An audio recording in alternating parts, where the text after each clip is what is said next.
예수께서 그 누운 것을 보시고 병이 벌써 오래된 줄 아시고 이러시되 내가 낫고자 하느냐. 아멘. 자, 먼저 이 말씀 보고 나중에 고린도서는 또 따로 볼게요. 우리가 이렇게 지나가다 보면 이제 대화를 하잖아요. 근데 너무 오랜만에 생각나는 사람이 있을 때 그냥 뭐 부부끼리 친구끼리 대화하는데 갑자기 그 사람한테서 전화가 와요. 그런 적 있어요, 없어요? 있죠. 예. 정말 오래됐는데 그냥 스치듯이 지나간 사람이 갑자기 다음날 연락 오든지 또 소리를 들어요. 무슨 소식을. 여러분 그런 경험을 하게 되면 어떤 생각이 드십니까? 몇 가지 들죠. 그 중에 하나가 생각 잘해야 되겠구나.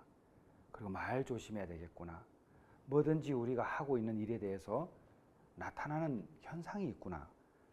그런 걸 우리가 알게 돼요.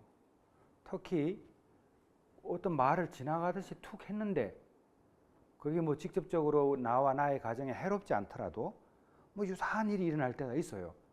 그죠? 그럼 우리 생각해요. 아이고야, 말 조심해야 되겠구나. 이런 일들이 있단 말입니다. 우리는 세상을 살아가면서 모르는 일들이 너무 많아요. 모르는 일이 너무 많은데 근데 어떤 일을 만나게 될 때에 과거에 있었던 일들이 확 스쳐갑니다. 그러면 정신이 바짝 들죠. 제가 어제 그랬습니다. 어제 제가 이제 춘천에 가서 천정은 자매님과 아주 가까웠던 그 자매들을 좀 만났어요. 아마 어제 민건이가 은혜 제일 많이 받았을 거예요. 아마 인생에 굉장히 중요한 것들을 어제 듣고 왔어요. 사실은 제가 기독교 영화를 하면서 가장 큰 복이 뭐냐면 영적인 거장들을 만날 수 있었다는 것이고 하나님의 살아계심을 눈으로 보고 귀로 듣고 삶으로 체험한 사람들을 만날 때 그렇습니다. 어제 제가 좀 특별한 영상을 하나 봤어요. 천정은 자매가 생전에 여러분은 상상을 못할 거예요. 어제 민건이가 그 이야기 하더라고. 우리가 천정은 자매를 아는 것은 지극히 일부라고. 여러분 너무 가까이 있다 보니까 여러분이 몰라요. 이 사람이 어떻게 살았는지를. 정말 어메이징합니다. 그리고 그 사람이 만났던 한 사람 한 사람이 얼마나 3,000명 가까이 왔잖아요. 어떻게 한 사람의 장례식에 결혼도 안 한 사람이 가족들은 부르지도 않았는데 그렇게 많은 사람이 옵니까? 그런데 그 사람에게 관계를 맺었던 많은 사람들이 한 사람도 예외 없이 받은 은혜에 감사한 거예요. 그 사람의 사랑에 고맙다는 거예요. 여러분 혹시 바보 청년 안수연 씨라고 들어보셨습니까? 그 의사였죠. 제가 그 청년 부모님을 제가 뵌 일이 있습니다. 영락교회 다니세요. 이제는 뭐 어떻게 해야 되는지 잘 몰라요. 그 형제가 세상을 떠나는데 그 형제의 조문 온 사람이 수천 명이 왔습니다. 도대체 어떻게 살았기에. 근데 그 중에 하나를 어제 듣게 됐죠. 정은 자매가 예수님을 믿기 전부터 알고 있는 한 자매가 있는데 그 자매의 남편이 정은 자매 후배랍니다. 그러니까 두일이도 천정은 자매의 후배죠. 학교 후배인데. 근데 이제 이 자매가 암에 걸린 거예요. 근데 암에 걸렸는데 암에 걸린 당일날 천정은 자매하고 그 암에 걸린 자매가 강남역에서 얼마나 웃고 있는지 몰라요. 누구 같으면 그날이 초상집인데 초상집이 아니라 그 웃고 있는 그 모습을 보는데 저도 웃었어요. 근데 그 자매는 이제 유방암이 있는데 다 절개를 하고 뭐 말도 못하는 상황이 있는데 나이가 44이라고 그랬니? 44인데 20대 후반으로 보였지. 말도 안 돼요. 여러분 나중에 영화에 보시면 나오는데 40대 중반에 들어섰는데 20대 후반의 나이예요. 암도 자궁도 다 드러낸 사람. 그리고 아직 어떻게 될지 모르는 사람인데 아무도 아픈 사람처럼 안 보여요.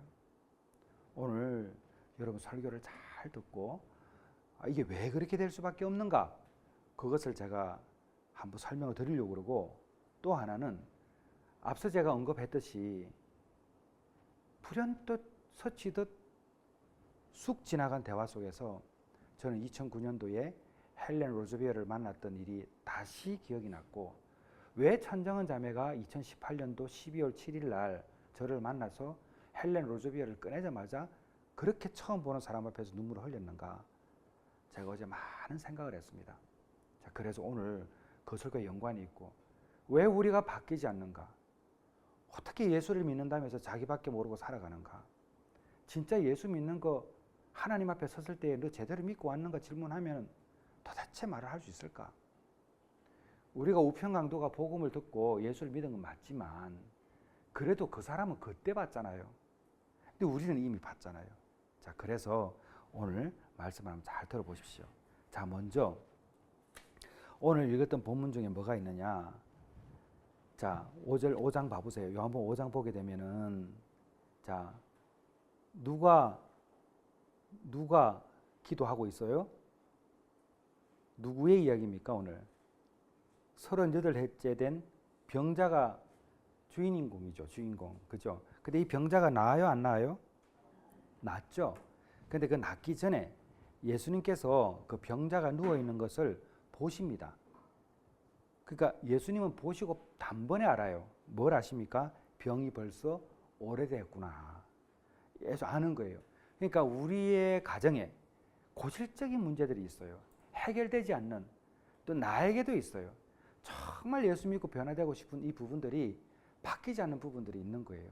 오늘 말씀을 제가 보면서도 이런 부분들이 우리가 해결이 안 되면 이거 어떡하나? 이런 생각이 많이 드는데, 오늘 예수님께서 이 병든 자를 누워있는 것을 보고 아시는 거예요. 그러면서 말씀하시네요. 뭐라고 말씀하시나요? 빨간 글로 써 있죠? 6절 말씀 같이 읽어볼까요? 예수님께서 그 누운 병자에게 뭐라고 그러세요? 자, 시작. 내가 낫고자 하느냐. 맞아요. 내가 낫고자 하느냐. 정확하게 예수님이 뭐라고 말씀하시냐면은 내가 낫고자 하느냐.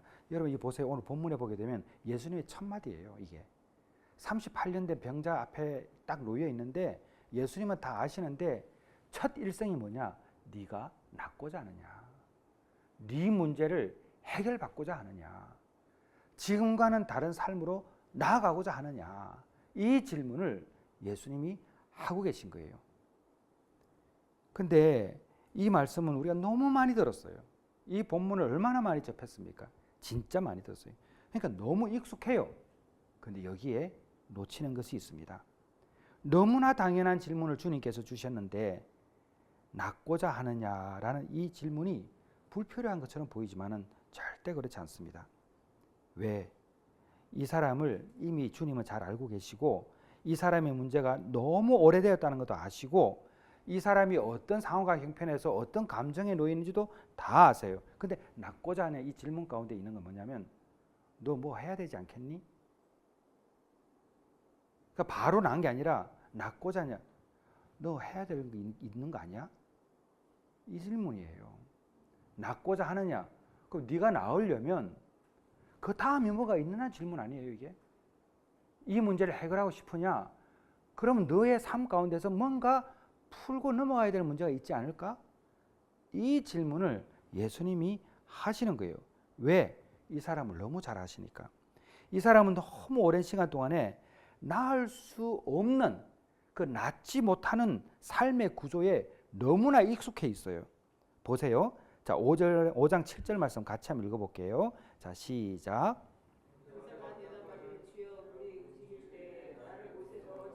자, 스톱. 자, 예. 물이 움직일 때에 가야 돼요, 안 가야 돼요? 가야죠. 가야 되는데 나를 못에 넣어주는 사람이 없대요. 없으니까 없다 했겠죠. 근데 진짜 절박하면 넣어주는 사람이 없는 걸 떠나가지고 핑계가 먼저 안 나가겠죠. 다른 상황입니다. 이상하게 예수님이 물었는데 자기가 못 나가는 형편에 대해서 주님께 고하지만은 대체로 이게 우리가 깊이 생각해 보면 우리의 삶 환경과 똑같아요. 우리가 무엇인가 하고자 할 때에 나의 삶의 변화가 일어나야 되는데 나는 나에게 묶여있는 환경을 먼저 볼 수가 있습니다. 그러니까 만약에 예수님이 내가 낫고자 하느냐 하고 이야기할 때 예, 주님 낫고 싶어요. 이 이야기가 먼저 나와도 괜찮아요. 근데 내가 왜 못 가지냐에 대해서 구줄구줄 설명이 있는 거예요, 지금 이제. 그 첫 번째가 뭐냐? 나를 못에 넣어주는 사람이 없어요. 그러다 보니까 다른 사람이 먼저 가요. 이게 뭐예요? 자기에게 문제를 발견하는 게 아니라 나를 넣어주는 사람이 없기 때문에 다른 사람이 먼저 간다는 이야기예요. 잘 보세요, 이 말씀을. 내가 계속 이 말씀을 계속 리피트 반복했는데 이 사람은 다른 상황, 자기가 이 구조의 틀 속에서 나올 수 없는 이유를 다른 이유를 대는 거예요. 넣어주는 사람도 없고 다른 사람도 먼저 가버렸다. 근데 여기 보게 되면 뭐라고 되어 있냐면 먼저 들어가는 사람이 첫 번째 들어가야 되는 거예요. 그렇지 않아요? 근데 그걸 못 들어가는 상황에 대해서 설명을 하고 있는 거예요. 사람이 없다. 환경이 안 된다는 거예요. 그리고 타인에 대해서 자기가 비교하면서 낫고 싶다는 고백 대신에 자신이 낫지 못하는 이유에 대해서 설명하고 있어요. 여러분 믿음은 늘 그렇지 않아요. 내 믿음이 커도다. 내 믿음대로 될지어다. 일단은 믿음이 먼저 가야지 환경을 계속 말하면 안 돼요. 하나님이 다 아시는 거예요. 근데 우리는 계속 핑계가 있는 거예요. 내가 왜 변하지 않는가? 핑계가 있는 거예요. 내가 상처받아서 핑계가 있는 거예요. 내가 약해 핑계가 있는 거예요. 나는 그렇게 자라왔어 핑계가 있는 거예요. 근데 오늘 이따가 제가 설명을 하겠지만 이게 얼마나 우리에게 무섭게 다가오는지를 알아야 됩니다. 자, 여러분 여기서 제가 뭐가 중요하다고 그랬어요? 낫고 싶다는 고백을 먼저 해야 되는데 자신이 낫지 못하는 이유를 설명하고 있는 거예요. 굳어진 자기 정체성이죠. 내가 누구인지 대해서 자신이 알고 있긴 한데 굉장히 부정적으로 알고 있습니다. 무려 38년 동안이나 이렇게 있는 거예요, 이게. 평생을 한 80을 보게 되면은 절반 가까이를 이렇게 사는 거예요. 제가 이제 사역하기 전에 제가 이 노숙자들하고 같이 좀 있었다고 그랬잖아요, 다니면서. 여러분, 그분들이요, 서울역에서 IMF 때 나와가지고 잠시 노숙을 했던 분들이 5개월만 지나면요, 거기서 못 벗어난답니다. 익숙해져가지고. 그냥 주는 거 얻어먹고, 그냥 그렇게 못 벗어난답니다. 지금 그 기간이 더 짧아졌대요, 요새는. 한 번 환경으로 젖어져 버리면요, 인간이 벗어나는 게 여간 어려운 게 아니에요. 그래서 사람이 환경을 바꾸고 좀 바뀐다는 이야기가 그것도 같은 맥락에서 이해되는 부분이에요. 너무 중요하죠. 누구를 만나는 게 중요하고 어디에 속해 있는가가 아주 중요하죠. 자, 나는 원래 잘 안 돼. 나는 실패하는 사람이야. 나는 변화될 수 없어. 이런 고정관념이 잡혀 있고 우리 집은 절대 안 돼. 저 사람은 절대 안 바뀌어. 이게 얼마나 무서운 판단인지 모릅니다. 근데 이해는 돼요. 얼마나 힘들면 그렇게 이야기하겠어요. 얼마나 힘들면. 얼마나 노력을 또 해봤겠어요. 옆에 있는 사람들이. 아니면 나 자신을 위해서도 이해되죠. 그러나 우리가 예수님 때문에 마지막 소망마저 놔서는 안 된다. 하다 안 되면은 하나님께서 하실 것이다. 이 믿음을 우리가 가져야 합니다. 이 사람이 회복된다는 의미는 무엇을 말하는가? 더 이상 눕지 않는 거예요. 일어서 있는 것이죠. 그 다음에 다른 사람에게 의존할 필요도 없는 것이죠. 자, 이런 상황인데 예수님께서는 희한하죠? 어디지? 갑자기 생각이 난다. 이 눈먼 자를 눈뜨게 할 때 예수님께서 진흙을 어겨서 눈에 붙여줬죠. 치료 과정이 나와요, 안 나와요? 나오죠. 그 어디 있죠? 그렇죠. 근데 여기는 치료 과정이 있어요, 없어요? 없어요. 바로 들고 가라고 그래요. 내 자리를, 자, 8절 읽겠습니다. 자, 시작. 그냥 일어나, 그냥 그 상태에서 바로 일어나 이야기예요, 이게. 하나님이 병자를 보는 관점이 다른 거예요. 하나님은 동일하신 분이시고 한 분이신데 다르게 접근하시잖아요. 치료의 과정이 없어요. 그냥 들고 일어나.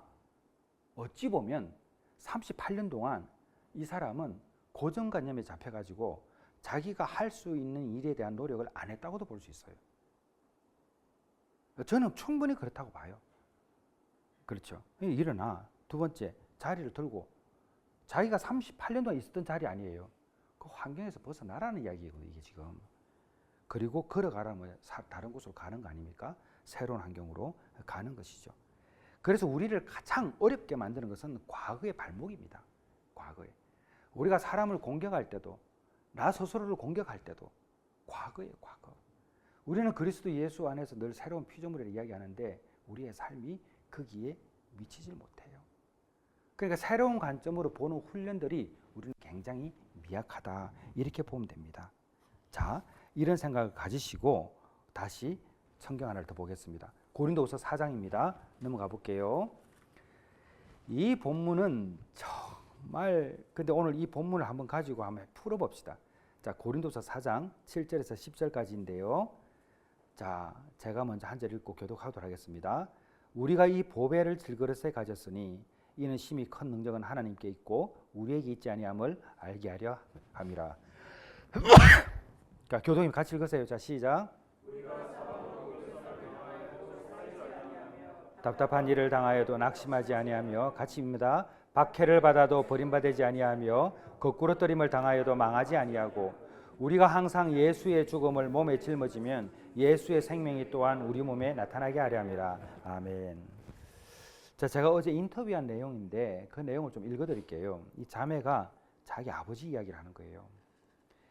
제 아버지가 천정은 자매가 이야기한 것이 있어요. 정은 자매가 뭐라고 그랬냐면 사명자는 사명이 끝나면 죽는 거지 암으로 죽지 않아요. 아버지가 암 판정을 받은 거예요. 사명이 끝나면 죽는 거지 암으로 결코 죽지 않아요. 그러니까 이게 내가 암 때문에 죽는 게 아니구나 라는 것을 아버지가 알게 되는 순간 180% 바뀌었다는 거예요. 암이라고 듣는 순간 자리를 깔고 누울 수 있는 분이 누워있던 분이 아하, 내가 암으로 죽는 것이 아니라 사명이 끝나면 죽는 것이구나, 이것이 믿어지니까 그 자리에서 이분이 털고 일어나서 운동을 하더랍니다. 걷기 시작하고 삶에 활력이 돋았다고 합니다. 내가 사명이 끝나면 죽는 거구나를 명확하게 딱 세워지니까 너무 거기에 벌벌 떨지 않게 되는 놀라운 현상을 제가 저희 아버지를 통해서 봤다는 거예요. 그러니까 아픈 거는 분명한데 그 아픈 게 나와 상관이 없어진다는 거예요. 진짜 자유한 것은 자신이 많이 봤대요. 정은자매를 통해서도 봤고 나와 내가 아픈 거는 별개의 문제라는 거예요. 내가 아픈 것은 육신이죠. 그런데 나의 영혼은 새롭다는 거예요. 그게 분리가 되는 거예요, 이게. 그러니까 천정은 자매가 어떻게 그 암을 견뎌냈을까? 그리고 지금 이 땅을 살아가는 사람들이, 예수를 잘 믿는 사람들이 문제 앞에서 그 문제를 어떻게 잘 이겨낼까? 환경하고 자기 영혼하고 분리되는 거예요. 내 영혼은 예수 때문에 자유롭게 된다는 거예요. 환경에 눌리지 않는 건데 대부분의 사람이 환경에 눌린다는 이야기예요. 자, 마치 감기에 걸린 나는 아니잖아요. 감기에 걸린 상태는 있을 수 있지만 그게 나와 상관이 없다고 딱 보여지는데 그게 정은 언니의 모습이었어요. 정은 언니는 암에 걸렸어요. 근데 암이 나와 무슨 상관이냐는 거예요. 내가 암과 상관이 있는 순간 그게 매몰된다는 거죠. 암은 나에게 있는 거지만 그게 내가 아니라는 거죠. 암에 걸린 모습은. 나는 예수 안에서 자유로운 영혼이라는 거예요. 이게 분리가 되니까 암은 걸렸지만 암 때문에 고통이고 통증이 있지만 그것과 나의 영혼이 상관이 없다고 생각하면서 살아가는 모습을 봤다는 거예요. 그러니까 오늘 나와 있는 것처럼 사방에 우겨쌈을 당하여도 쌓이지 않았다는 거예요. 그러니까 박해를 받아도 버림받지 않았다는 거예요. 이게. 나와 무슨 상관이냐고. 그게. 내 자식이, 내 남편이, 나의 가족이 나를 고통스럽게 하는 것과 내가 무슨 상관이냐는 거예요. 거기에서 접촉을 탁 분리되어서 예수만 바라볼 때에 객관적으로 나를 볼 수 있다는 거죠. 이게 너무 중요해요. 너무 중요해요. 우리가 왜 우울증에 걸려요? 계속 거기에 매몰되잖아요. 왜 우울증 걸린 분들에게 산을 좀 오르고 등산을 하고 관계를 새롭게 하고 호흡을 좀 하고 하라는 거예요. 바꾸는 거 아니에요, 이게. 근데 이게 믿어지니까 사방이 우기쌈을 당해도 쌓이지 않는다는 걸 알게 된 거죠. 그래서 제가 어제 이 부분을, 여러분 아는 것과 믿는 것은 다릅니다. 여러분 이 부분을 많이 들었다고 생각할 수 있죠. 이 본문을 얼마나 많이 읽었어요. 근데 다른 거예요. 제가 2009년도에 헬렌 로즈비어를 만나러 북아일랜드에 갔습니다. 제가 갔을 때 누차 이야기했지만 그분하고 나눈 대화 중에 여러분에게 아주 안전했던 대화가 하나 있어요. 그게 뭐냐면 저는 그 당시에 헬렌 로즈비어를 처음 소개받았을 때에 헬렌 로즈비어만 소개받은 게 아니에요. 웩이라는 국제 선교회에 있었던 그 어마어마한 사건, 1964년도에 콩고 완바에 있었던 그 엄청난 폭동 앞에서 죽었던 선교사들도 굉장히 많습니다. 특히 가톨릭 수녀와 신부들이 많이 죽었습니다. 개신교도 많이 죽었죠. 근데 제가 그것을 알고 간 거예요. 그래서 헬렌 로즈비어에게 두 가지 질문이 있었어요. 하나는 사람이 처음 마음을 잃었을 때에 회복할 수 있는 게 뭔가? 이건 제가 설교 많이 했죠. 두 번째 질문이 뭐냐면 당신은 먼저 보낸 순교자들을 어떻게 생각하세요? 왜? 너무나 가까운 사람들이었으니까. 28살에 30대 초반에 다 세상을 떠났으니까. 그것도 아주 비참하게 떠났으니까 저는 내심 무엇을 기대했는가? 제가 영화 감독으로 간 거 아니에요. 저는 그때 솔직히 말씀드리면 헬렌 로즈비어가 감정을 다잡고 눈물을 흘릴 수도 있다고도 봤어요. 왜? 너무나 가까운 사람들이 그렇게 죽어갔으니까. 근데 헬렌 로즈비어 그때 웃었어요. 정확하게 제가 기억하는 게 너무나 딴 대답이 나왔기 때문에 웃는 거예요. 뭐라고 그러는지 아세요? 웃으면서 하는 말이 빌 맥체전이 집 놓져 있어요. 이 사람들 이야기하면서 나는 부러워 죽겠다는 거예요. 왜? 할 일 다 마치고 빨리 갔다는 거예요. 나는 그때 86세였으니까 아직도 할 일이 남아서 지금 여기 있다고 빨리 가고 싶은데 얼마나 다른 생각이에요. 그 고통 속의 죽음을 당했지만 그 죽음을 이 땅에 존재하는 우리가 보는 죽음이 아니라 하나님 아버지께서 보실 때는 이 땅에 사명을 마치고 그들은 돌아갔다는 이야기예요. 나는 아직 사명이 남아서 이 땅에 있다는 거예요. 이게 얼마나 관점의 차이입니까? 그러니까 슬프지도 않고 기쁘지도 않고 부러운 거예요. 왜? 내가 가야 할 곳이 거기니까. 여러분 천정은 자매가 왜 울었는지 이제 알 것 같아요. 이번에 더 가까이 제가 알게 됐어요. 아마 이번에 부활 그 사랑 영화는 여러분에게 놀라운 인사이트를 줄 겁니다. 우리 내가 살아가는 교회가 천정은이라는 한 사람이 여기에 가까이 있었다는 거 어제 민근이가 그 이야기 하더라고. 자기는 너무나 지엽적인 부분만 알고 있었다고. 얼마나 이분이 통해서 하나님이 주시는 선물이 많은지를 여러분이 아셔야 돼요. 나는 주님의 것입니다. 필독서로 했는데도 아직도 안 읽는 분들이 있어요. 어쩔 수 없어. 복 받으라고 주는 건데 복을 못 받는 걸 내가 어떻게 하겠다는 거예요, 이게. 그 책을 보고 생각이 바뀐 사람들이 제 주변에도 있단 말이에요. 근데 그 복을 받으라고 해도 그 복을 안 받아. 어쩔 수 없어요, 저도. 어쩔 수 없어요. 뭐 제가 어떻게 할 수가 없어요.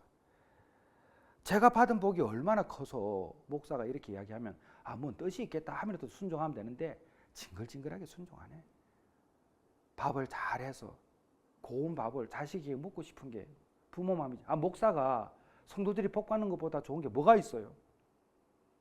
어제 제가 그걸 듣고 들어오는데 민근이에게 보여지는 그 영적인 풍성함이 느껴지더라니까. 이게 우리 청년들도 마찬가지죠. 자, 뭐예요? 사명이 끝나야 불림받는다. 그러면 여기서 내 사명이 무엇인지를 모를 수도 있죠. 중요한 것은 나의 환경이 나를 죽이지 못한다는 이야기예요. 여러분 환경 때문에 눌려 있지 마세요. 어때서 그게 힘들지만 그게 나는 아니지 않느냐. 내 환경에서 눌려오는 것들이 있지만 하나님은 거기에 눌리라고 말씀하시지 않는 거 아니냐. 예수님은 도대체 어디 계신가? 수고하고 무거운 짐지들아 다 내게로 오라는 이 말씀의 원리도 여기에 또 부합하는 거예요. 우리는 사명이 끝나야 가는 거예요. 그리고 고통은 내 것이 아니다. 하나님을 믿는 순간 그 고통은 누구 것이다? 하나님께 맡기는 것이 되는 거죠. 맡기는 거죠. 그분이 십자가에 못 박혀 돌아가신 게 우리 죄를 담당하신 것 아닙니까? 그분은 담당하기를 원해요. 멀리 가지 맙시다. 부모가 자식이 아프면 하나님 저 아픔 저한테 주세요 하는 부모가 얼마나 많아요. 모두가 그렇진 않지만 자식이 아픈 걸 눈으로 볼 수 있고 있는 거기에 담대할 수 있는 부모가 몇이나 있겠습니까? 저 고통 절 주세요 하나님 이렇게 하겠죠. 근데 우리 예수님의 마음이 똑같단 말이에요 이게. 그러니까 첫째는 사명이 끝나야 여기서 끝나는 거다. 두 번째는 저건 내 것 아니야. 내 것 아니야. 그러니까 그게 분리가 되니까 암에 걸린 이 남성이 털고 일어나서 운동을 하러 간 거예요. 운동을. 우리 내가 사는 교회 성도 여러분들 가지고 있는 문제를 문제 위에서 볼 수 있는 믿음을 가져야 돼요. 그 아무것도 아니에요. 돌아놓고 보면 그 아무것도 아니에요. 돌아놓으면 악을 손으로 바꾼 하나님의 일이 얼마나 많은지 몰라요. 돌아놓고 보면 그때는 죽을 길이었는데 돌아보니까 그게 살 길이었다고 깨닫는 게 얼마나 많은지 몰라요. 근데 우리는 마귀가 속이는 거예요. 꼭 죽을 것 같이 만들어놔. 청년들에게는 어떻게 속이는 줄 알아요? 너는 희망이 없어. 너를 도와줄 사람은 아무도 없어. 너는 혼자야.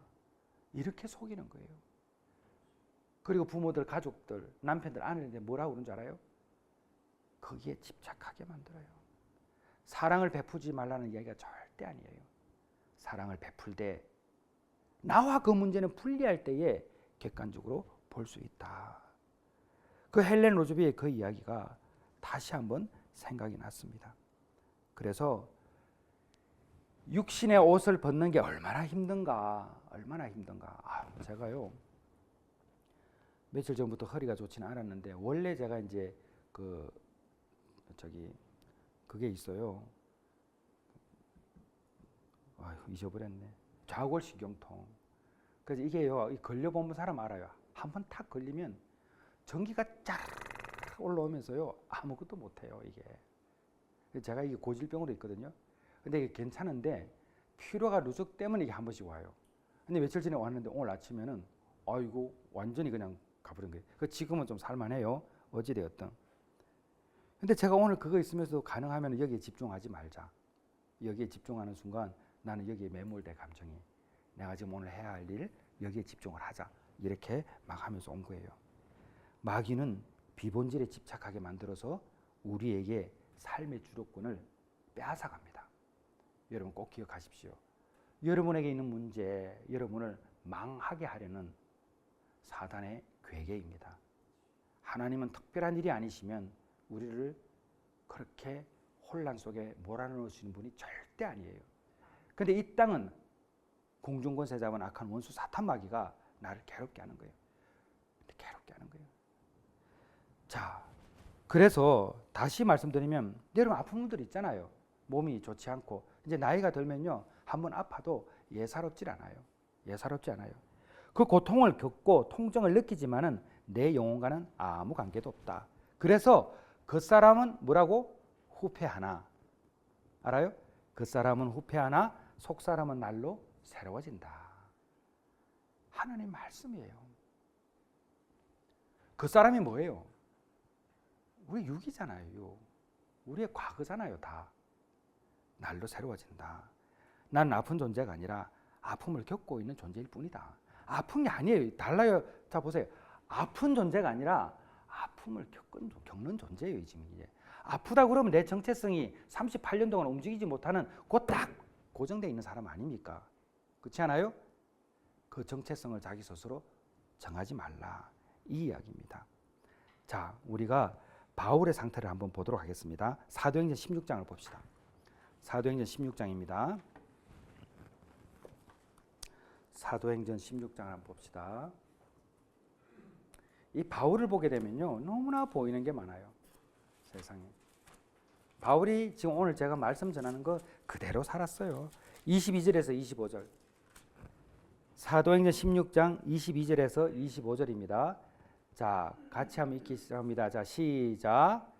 우리가 일제히 일어나 고발하니 상관들이 옷을 찢어버리고 매로 칠하여 많이 친 후에 옥에 가두고 간수에게 명하여 든든히 지키라 하니 그가 이러한 명령을 받아 그들을 깊은 옥에 가두고 그 발을 착고에 든든히 채웠더니. 자, 25절도 읽습니다. 시작. 한밤중에 바울과 실라가 기도하고 하나님을 찬송하며 제수들이 듣더라. 자, 이거 한번 볼까요? 이 본문을. 자, 24절까지 보게 되면 많이 때리고 옥에 가두고 관수에게 지키라고 해놨죠. 지금 바울이 처한 상황을 말하는 거예요. 바울이 옳은 삶을 살아요? 옳지 않은 삶을 살아요? 옳은 삶을 살죠. 그렇죠? 그러니까 뭐 하는 너 나한테 무슨 일이 있으면 내가 잘못한 거 아닌가 그렇게만 생각하지 말아요. 여러분 잘하고 있어요. 잘하고 있어도 이런 문제가 찾아와요. 근데 이러한 명령을 받아서 깊은 옥에 가두고 아주 발에 착고를 채워버렸어요. 이게 바울의 상황이에요. 바울의 상황은 지금 우리에게 보게 되면 사방이 막힌 상황이에요. 자기가 할 수 있는 게 아무것도 없어. 왜? 포로가 돼 있으니까. 잡혀 있으니까. 아니 사람이 감옥에 들어가 봐요. 그 들어가 본 사람은 알겠죠. 얼마나 깝깝합니까? 거기에서 매일 좋은 음식을 먹은들 며칠 좋지 자유를 잃어버리면 그게 얼마나 고통스럽겠습니까? 전혀 자유가 없는 그런 상황입니다. 근데 이때 바울은 어떻게 합니까? 자, 25절 읽습니다. 다시 한번 시작.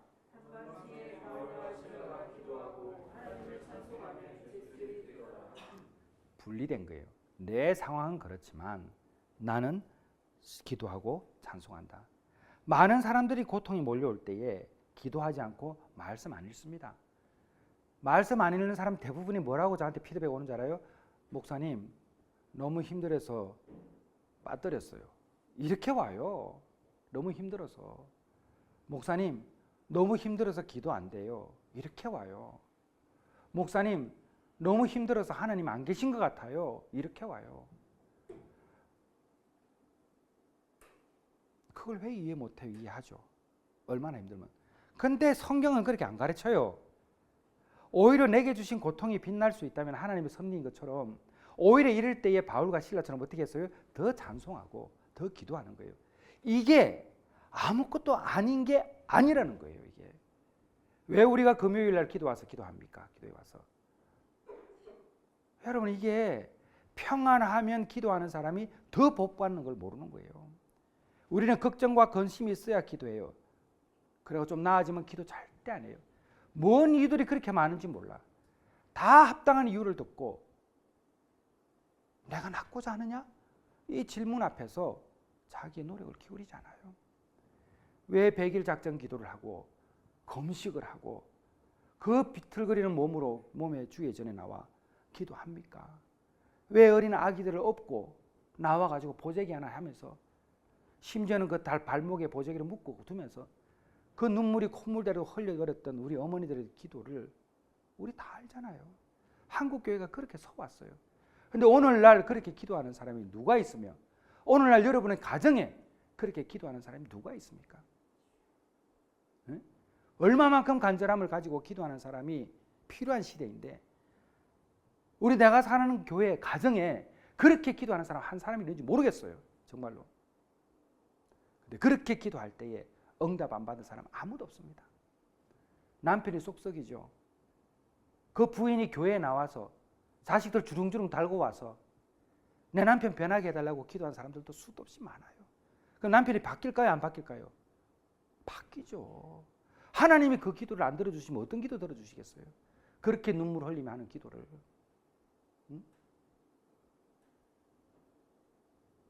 바울과 실라는 그걸 아니까 자신의 처해 있는 환경을 보지 않고 무조건 찬송과 기도를 하는 거예요. 그랬더니 기적이 일어나요? 안 일어나요? 일어나죠. 여러분의 인생에 기적이 얼마나 많았습니까? 돌아보세요. 저는 장가 간 것도 기적이고 저를 통해서 하나님이 자녀를 주신 것도 기적이에요. 저는 첫에 태어났을 때 발가락부터 봤어요. 그 발가락 10개를 보는데 나도 아이를 놓을 수 있겠구나, 놓았구나 이 생각이 드는 게 너무 기뻤어요. 근데 우리 남자들이 그런 생각 많이 해요. 지금 제가 많아서 그런지 모르겠는데 어쨌든 그래요. 바울이 너무나 중요한 걸 고백합니다. 자, 말씀 봅시다. 빌립보서 4장입니다. 우리 좀 성경 좀 찾아봅시다. 빌립보서 4장 11절 12절이죠. 너무 귀한 말씀이죠. 빌립보서 4장 11절에서 12절 같이 읽습니다. 시작. 내가 궁핍함으로 말하는 것이 아니라 어떠한 형편이든지 나는 자족하기를 배웠노니 나는 비천에 처할 줄도 알고 풍부에 처할 줄도 알아. 모든 일 곧 배부름과 배고픔과 풍부와 궁핍에도 처할 줄 아는 일체의 비결을 보았노라. 바울이 궁핍하대요. 너무 힘든 거예요, 바울이. 그런데 자족하는 걸 배웠어요. 예수님 한 분 때문에. 제가 문화예술인 모임 합정동에 갔는데 그 자매 두 사람이 그 영화 제작사 PD예요. PD인데 오늘도 문자가 와서 이제 4월 20 며칠 날 이제 보기로 했어요.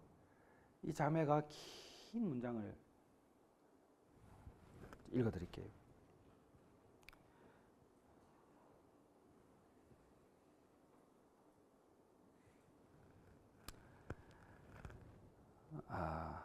월요일 저녁 예배 모임에서 인사드렸던 누구입니다. 월요일에는 귀한 자리에서 뵙게 되어 정말 반가웠고 좋은 시간 나눌 수 있어서 감사했습니다.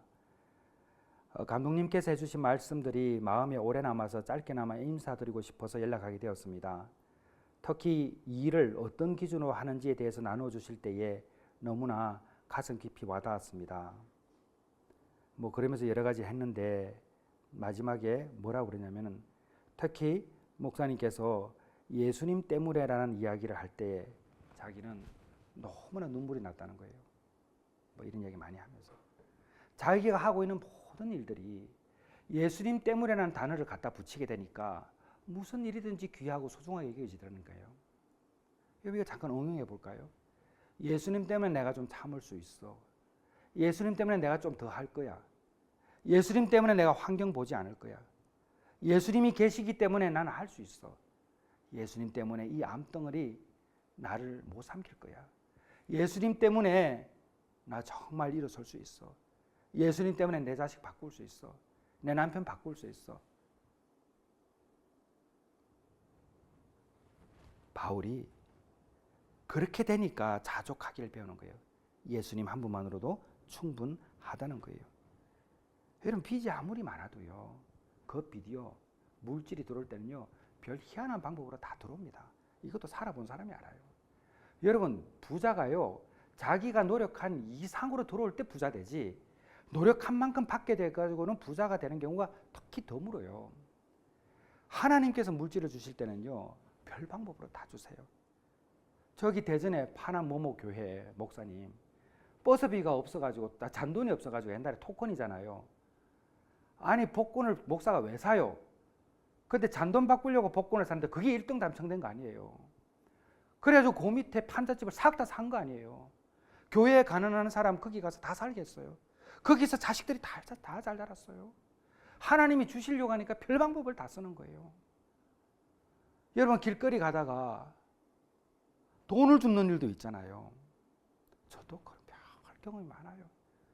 하나님이 주시려고 하면 많이 주신다. 분명한 것은 내가 그렇게 용 쓴다고 오는 것 아니다. 어느 날 갑자기 누가 무슨 일을 했는데 나 좀 잠깐 도와줘. 그래서 누가 100만 원을 빌려줬어. 그때 찾아와서 뭐라고 하는지 알아요? 너 100만 원 빌려준 게 10억을 벌었어. 1억을 갖다 준 거예요. 1억을. 그게 100만 원 줄 때에 1억을 기대하고 줬겠습니까? 여러분 하나님이 주시려고 하면은 얼마든지 주세요. 근데 바울이 그걸 아는 거야. 비록 내가 지금 이렇게 상황에 처해 있어도 내가 자족하다. 왜? 예수님이 어떤 분인 줄 아니까. 여러분 오늘 기도하실 때도 그 마음이 있어야 합니다. 우리의 형편은 변하지 않아요. 그런데 그 형편이 나를 변화시킬 수 없다라는 믿음을 가져야 돼요. 형편이 내 환경을 바꾼다. 천만에 그렇잖아요. 그렇게 따지면 저도 이 자리에 없고 아마 우리 여기 있는 사람 다 없을 거예요. 형편은 나를 좌지우지 못한다. 디모데후서 2장 9절에 이렇게 있습니다. 복음으로 말미암아 내가 죄인과 같이 매이는 데까지 고난을 받았으나 하나님의 말씀은 매이지 아니하니라. 이 말씀 너무 좋지 않나요? 하나님의 말씀은 매이지 아니하신다. 우리가 얼마나 세상에 매이고 살아가요. 하나님의 말씀은 매이지 아니하신다. 이 말씀 하나만 붙들고 기도해도 하나님 저 매이지 않아요. 오로지 주의 말씀을 의지하며 가기 때문에 이 세상에 매이지 않는 그 하나님의 말씀과 함께 동행하고 있어요. 이 기도를 여러분이 하시는 거예요. 사랑하는 성도 여러분, 문제를 우리가 제거하기 위해서 현실을 보지 말고 내가 예수와 함께 붙들려 있는가, 동행하고 있는가, 이것을 꼭 기억하시기를 바랍니다. 자, 우리 마지막으로 한 절만 더 보겠습니다. 로마서 8장입니다.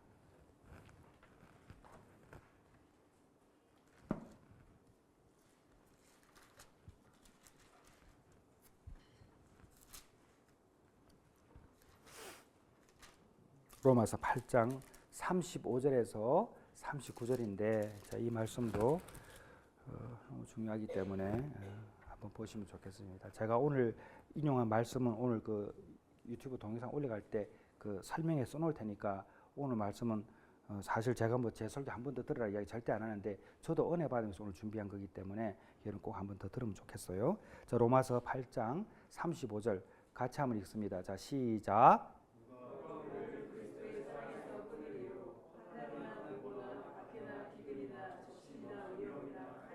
예. 자, 36절 시작.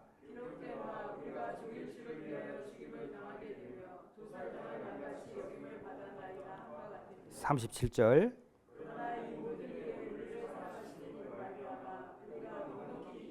38절, 39절.